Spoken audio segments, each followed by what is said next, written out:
Hey, welcome back. This is going to be a quick lesson how you can use functions to construct objects. So here we've got a quick example of how we're constructing an object using a function. So we've got const and the variable name or the object name that's going to contain the object information. And then we're passing through this object information. So setting new car, and then the function car is taking in these arguments and updating this value with the corresponding values within the arguments. So the objective of this lesson is to try this out and get more familiar with it. What I want you to do for the challenge is to make some objects using functions to return those values, just like the example that we have.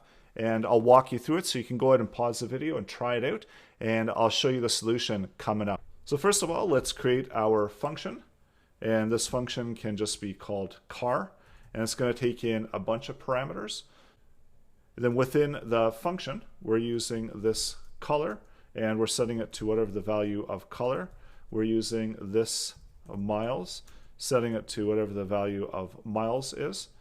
And lastly, let's do this company and setting it to the value of company. So next, let's create the object. So using the myCar1.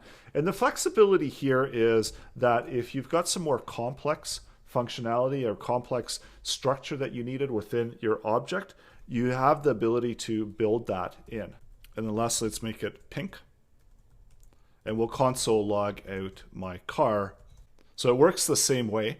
And if we wanted to add to my car, we have the option to do that. So if we wanted to add in a price, and then we want to output my car, you're going to see that it works the same way now. So this is just a regular object, and it functions the same way as we would expect for an object. And you can construct multiple objects this way. So if you've got another car, and maybe this one is a Ford, and this one is purple, and then you can reference it within the console and see that we've constructed another object. So this is another option when you are using functions in order to construct objects. So go ahead and try this out.